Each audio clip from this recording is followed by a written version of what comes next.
안녕하십니까? 테크살롱의 최재무사입니다. 오늘은 24일 크리스마스 이브 날입니다. 모두들 즐거운 시간 보내고 계시는지요?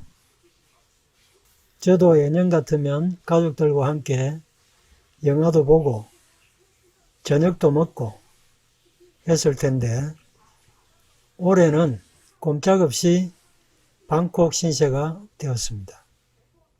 하루빨리 코로나가 극복되고 예년의 생활로 돌아갈 수 있었으면 좋겠습니다. 그렇지만 집에서나마 가족분들과 함께 좋은 시간 가지시면서 지내시기를 바랍니다. 오늘은 주택 임대소득에 대해서 알아보려고 합니다. 2월이 되면 면세 수익금액 신고를 하여야 하고 5월이 되면 종합소득세 신고를 하여야 합니다. 거기에 대한 대비로 오늘같이 한가하고 시간이 있을 때 미리 대비해 두는 것도 좋을 것 같아서 그 내용에 대해서 알아보려고 합니다.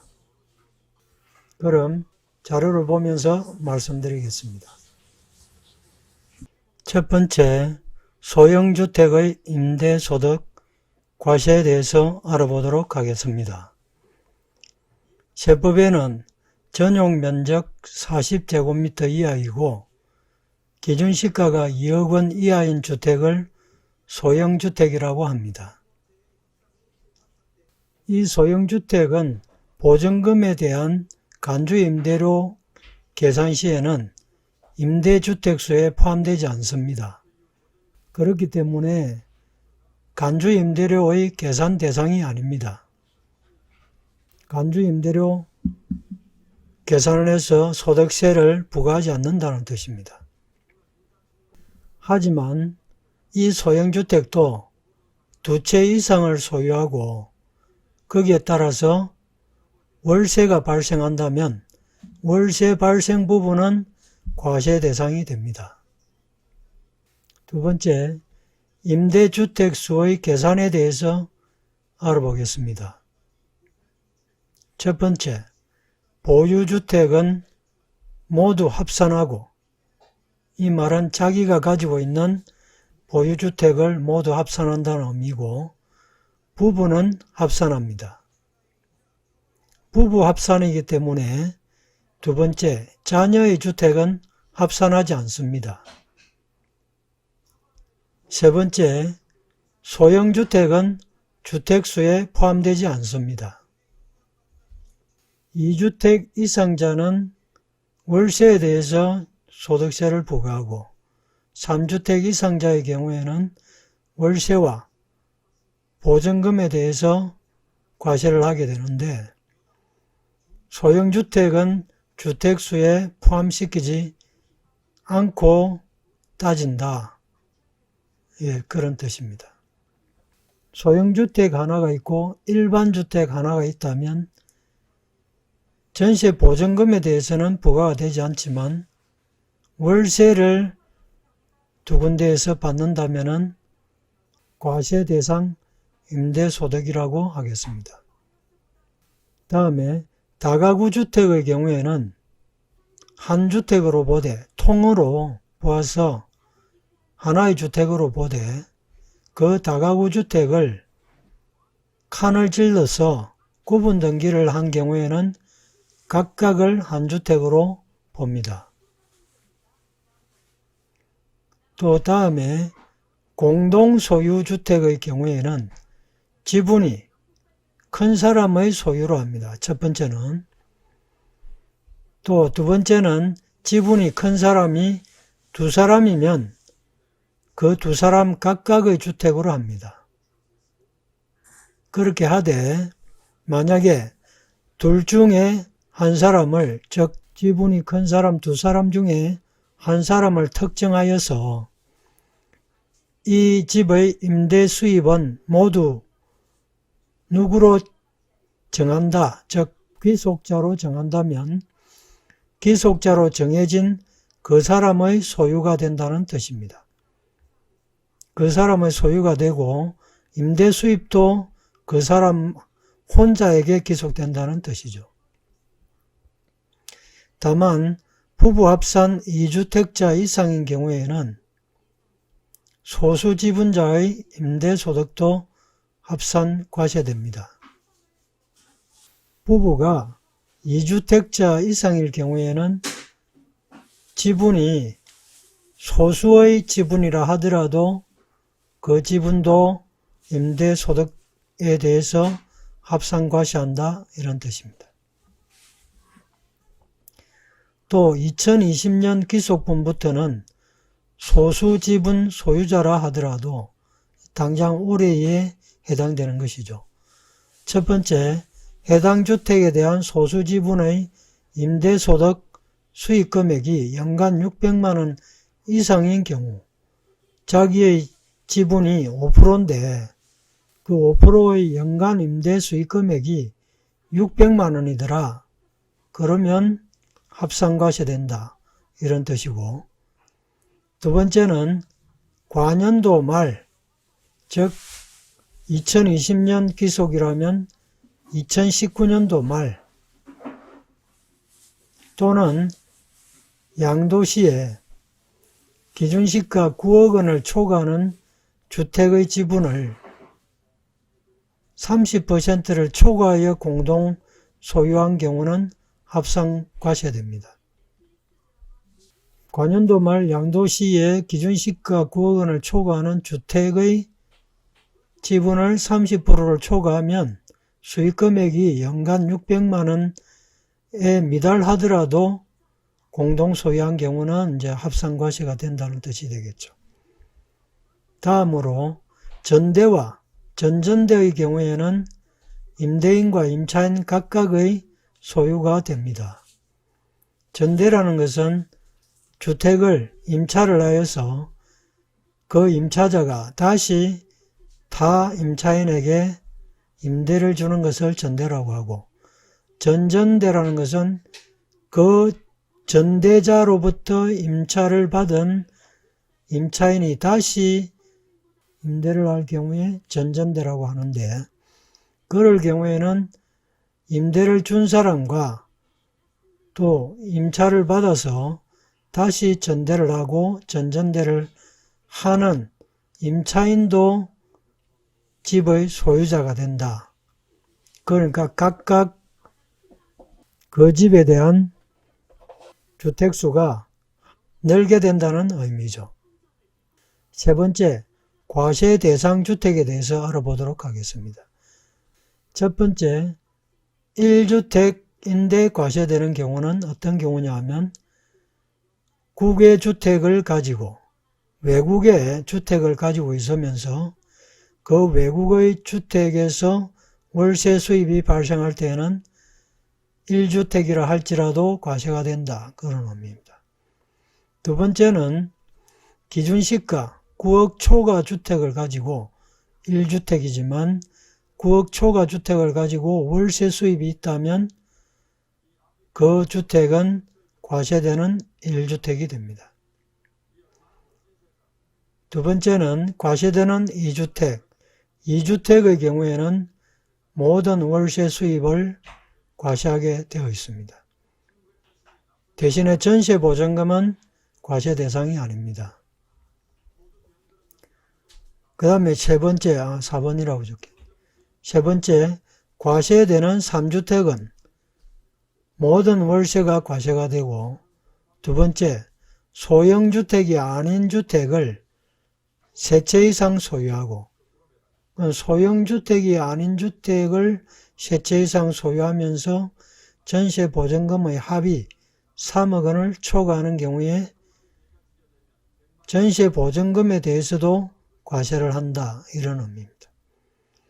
이것은 이제 간주임대료의 계산 공식에서 살펴보면 전체 보증금의 합계액에서 3억 원을 초과하는 금액에 대해서만 과세를 한다는 의미입니다. 거기에 그 3억 원을 초과하는 전체 보증금에 대해서 과세를 하느냐?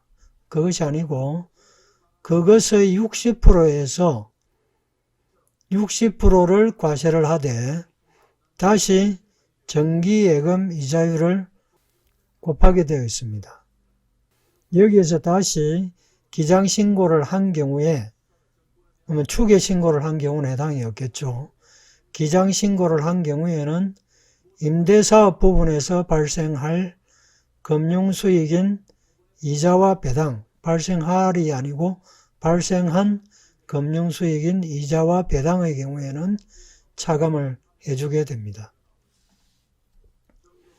그 다음에 이제 5번째 기본공제금액을 차감해 주게 되어 있는데, 주택 임대소득이 2천만 원 이하이면 분리과세와 종합과세를 선택할 수 있게 되어 있습니다. 2018년까지는 2천만 원 이하는 비과세였죠. 그러다가 2019년 기소분부터 2천만 원 이하의 경우에도 과세 대상이 되었는데, 그럴 경우에는 분리과세나 종합과세 중 하나를 선택하여서 과세할 수 있게 되어 있습니다. 그렇지만 2천만 원을 초과하게 되면 반드시 종합과세하여야 합니다. 분리과세의 경우에는 미등록 임대주택은 200만 원을 기본공제해주고 등록 임대주택의 경우에는 400만 원을 기본공제를 해주게 되어 있습니다. 그런데 2천만 원 이상의 이 경우에도 2천만 원 이상의 다른 종합소득이 있으면, 즉 근로소득이나 이자소득, 배당소득, 기타소득 등이 2천만 원 이상의 그런 종합소득이 있을 경우에는 200만 원이나 400만 원의 기본공제가 되지 않습니다. 여기서 말하는 등록 임대주택이라는 것은 세무서와 지자체에 모두 등록하고 임대보증금과 임대료의 연정가율이 5% 이하인 경우를 말합니다. 이 규정을 지켰을 때 임대주택이라는 것은 임대보증금과 임대료의 연정가율이 5% 이하여야 한다고 법정화되어 있습니다. 이것을 어기게 되면 제재를 받게 되는 것이죠. 다음에 이제 필요경비 인정률이라는 것이 있는데, 여기서 이야기하는 기본공제금액이라는 것은 양도소득세의 경우에 기본공제 250만 원과 비슷한 성격이라고 보면 되겠습니다. 그 다음에 이제 필요경비 인정률이라는 것이 있는데, 이것은 분리과세의 경우에는 기장을 통해서 수익을 정하는 것이 아니고 일종의 추계 과정을 거쳐서 소득금액을 정하는 것입니다. 그렇기 때문에 따로 경비가 있을 수 없기 때문에 이것만큼의 필요경비를 인정을 해주는 것입니다. 그것이 등록 임대주택의 경우에는 60%, 미등록 임대주택의 경우에는 50%를 인정을 해주게 됩니다. 예를 들어서 일반 업체의 복리후생비라든지 그 다음에 통신비라든지 소모품비라든지 이런 것들을 기장을 통해서 인정받을 수 없기 때문에 필요경비는 이것만큼 된다라고 정해서 인정해 주는 것입니다. 다음에 이제 세액감면인데 85제곱미터 이하이고 임대계실 현재 기준시가 6억 원 이하인 소형 임대주택일 경우에, 즉 소형 임대주택의 조건은 85제곱미터 이하여야 하고 또 임대계실 현재 기준시가가 6억 원 이하여야 한다는 뜻입니다. 그 소형 임대주택을 단기 임대하면, 단기 임대라는 것은 4년 단기 임대를 말합니다. 30%. 그 다음에 장기임대, 8년 장기임대입니다. 하면 75%의 세액 감면을 받을 수 있습니다. 하지만 2021년부터는 단기임대는 20%, 요 2021년이라는 것은 기속분을 뜻하는 것입니다. 2021년 5월 달에는 2020년 기속분을 신고하는 것이고 2021년 기속분은 2022년 5월 달에 신고하는 것이죠. 그때 신고할 때에 단기임대는 20%, 장기임대는 50%로 축소됩니다. 또 감면받은 세액이 있는 경우에는 감면받은 세액의 20%를 농어촌 특별세로 다시 납부해야 합니다. 다음으로 이제 주택임대소득 분리과세 선택 시에 계산 사례에 대해서 한번 살펴보도록 하겠습니다. 여기서 이제 우리가 좀 생각해야 할 것은 여기에서 나오는 이제 기본공제라든지 필요경비 인정률이라든지 이것은 임대소득 2천만 원 이하의 경우에 종합소득이 아니고 분리과세를 선택하였을 경우에 적용되는 것들입니다. 기본공제금액, 필요경비 인정률은 종합소득을 선택할 경우에는 이러한 필요경비나 기본공제를 적용받는 것이 아니고 단순경비율이나 기준경비율에 따라서 소득금액을 계산하여야 합니다. 다음으로 주택임대소득 분리과세 선택 시에 계산 사례를 보면서 살펴보도록 하겠습니다.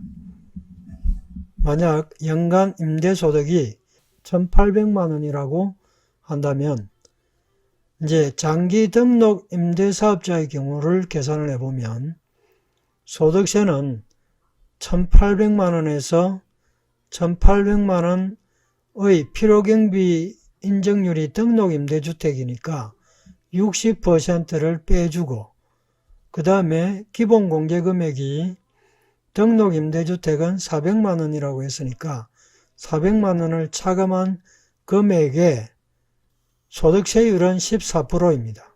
또 지방소득세율은 1.4%입니다. 합하면 15.4%인 것이죠. 하지만 신고할 때는 소득세 14%, 지방소득세 1.4% 곱해서 각각 계산하여서 신고를 하여야 하겠습니다. 편의상 더해서 하는 것입니다. 여기에 이것을 다 세금을 내느냐 하면 그게 아닙니다. 등록 임대사업자이고 그 중에서도 장기 등록 임대사업자니까 100%에서 여기서 장기 임대의 경우에는 75%의 세액 감면을 받는다고 하였습니다. 그렇기 때문에 100% 마이너스 75% 한 금액을 곱하면 123,200원이 산출되어 나옵니다. 여기에서 다시 농어촌 특별세를 계산해 보도록 하겠습니다. 여기서 농어촌 특별세는 감면세액의 20%를 납부한다고 하였습니다. 그러면 여기까지는 같은 거죠. 1,800만원 마이너스 1,800만원 곱하기 60% 마이너스 400만원 한 것의 15.4%에 이것은 감면세액을 제외한 납부세액이 되는 것이고 감면세액은 75%를 곱하고 그 감면된 금액의 20%라고 했으니까 계산을 해보면 73,920원이 나옵니다.